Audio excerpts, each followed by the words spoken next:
First of all, I want to say thank you for coming today. Thank you, Lord, that I know that you're going to be here in the process. And I've yielded my what I'm going to say today over to you because your words are much better than my words. So I'm Dale. I've been in recovery now for, I guess, over 2 years now, and it has changed my life. It has changed how I react to life, and it's helped me to do life in a big way rather than a small way. And it is a life of freedom, and it is a life of infinite possibilities if I yield myself, surrender my will to the Lord. About 14 weeks ago, I started Big Book Awakening for people that are chronic complainers, people that are psychoholics, people that like to control and fix and obsess. And the very first day after we had said the set aside prayer, our leader said, I want to share some things with you about chaos. And as I go through the list, would you be so kind as to put a check mark on those things that relate to you? And so we said, yes, we'll do that. So here is that list. Being chronically late or regularly late, overspending, agreeing to do or to take on too much, not saying no when you know you should. In other words, you don't have any boundaries. You worry. Sometimes you neglect responsibilities or relationships because they're too overwhelming for you. You ignore physical problems, hoping that they will go away or fix themselves. You get into silly arguments with people. You pick a fight. And you have your PhD in fixing other people, doing for them what they can do for themselves. You're working on your master's degree in manipulating people, and you try to control someone or something so you can get the outcome that you desire. You attempt to make something or everything perfect. You obsess. You project. And this was the biggie for me. You wallow in self-pity. That is the one that was the number one thing for me. Being a martyr. Of course I'm a martyr. I'm Gladys Clay's son. She was a martyr and she taught me well how to be a martyr. Being critical of others or their ideas.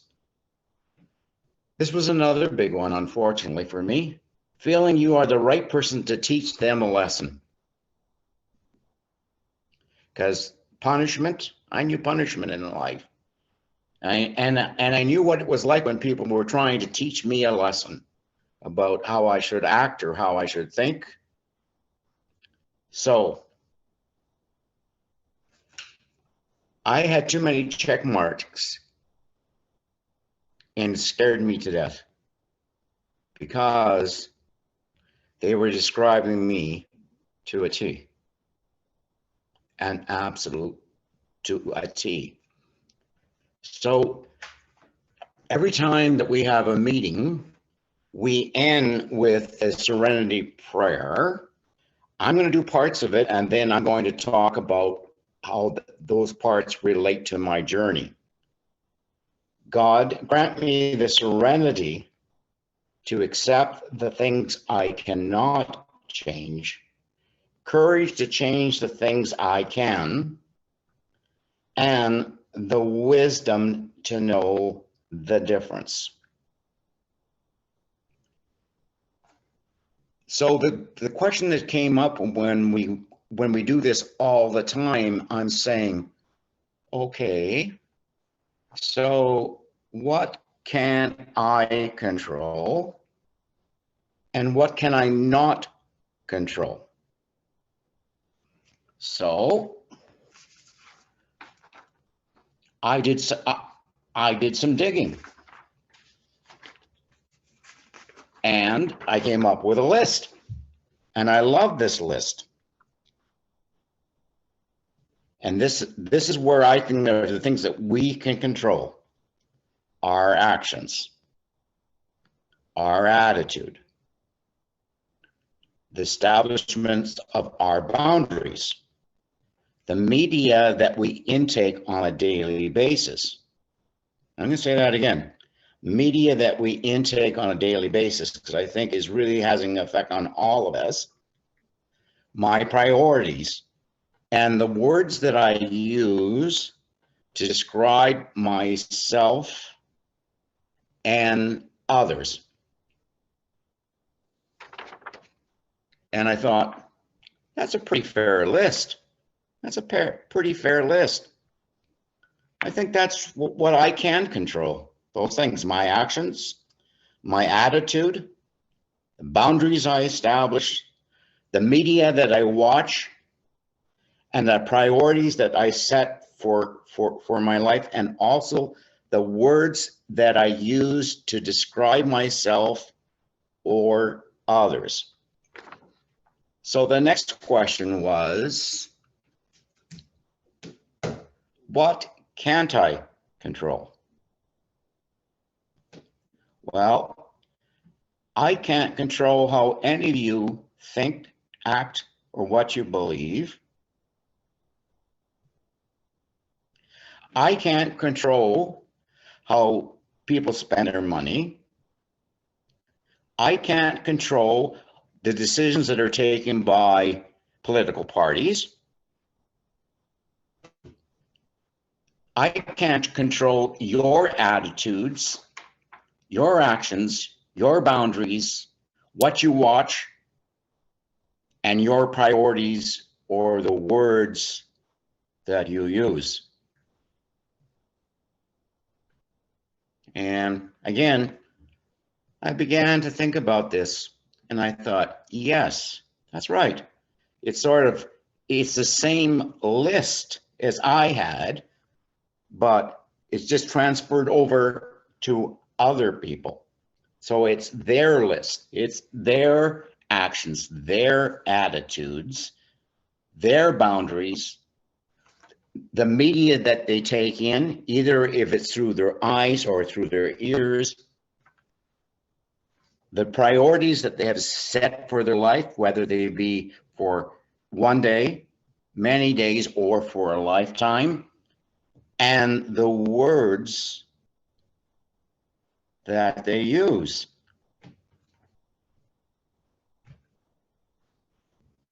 And after I came to that conclusion, I realized that I have a real acceptance problem, because I find it very difficult, in fact, impossible, sometimes to deal with people's actions, their attitudes, their boundaries, what they watch, and the priorities that they establish. So I said, does that mean then that I have to accept someone who has a very different political view than me? And the answer was yes.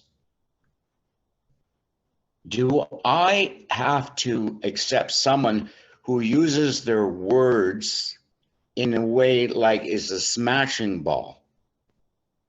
They use it to smash my confidence, my direction, my priorities. Wow. That was tough to think about. That was tough to think about. Does that mean then that I have to accept someone that wants to control me, that wants me to think exactly the way that they do? Oh my God. How am I going to do that? I've never been able to do that. All I know is I get very angry. So how am I going to do it?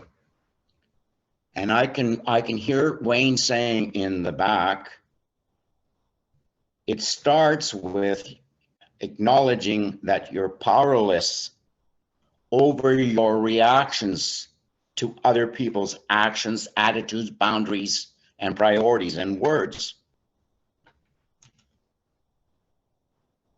And you have to go to the source of where that power is. And he would say, well, you have a choice. Keep doing your own thing. Do it like you've always done it. Or you admit to God, to your higher power, that you're powerless over these things and that He is the answer. He is the answer to help you to go from where you are to where you need to be. And that is, He wants me to be a grace giver. A grace giver. He wants me to be able to give people another chance. He wants me, rather than to tell someone that they're wrong, He wants me to try to understand how they arrived at that position without judgment. Without judgment. So, what do I do?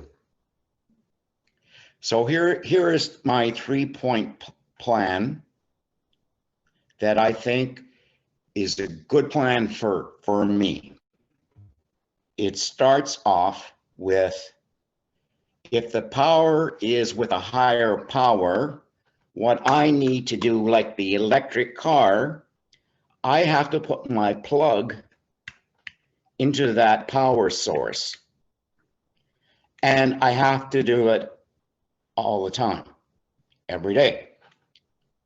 Now, I had this thought about when someone is having their electric car charged, do they go crazy in their mind? Their mind's going all over the place? I think not. It likely might be a moment where they can sit in their car and relax, and rather than speed up their mind, they can slow down their mind. Slowing down my mind. I wonder if I'll be able to understand better if I slow down my mind. Worth a thought.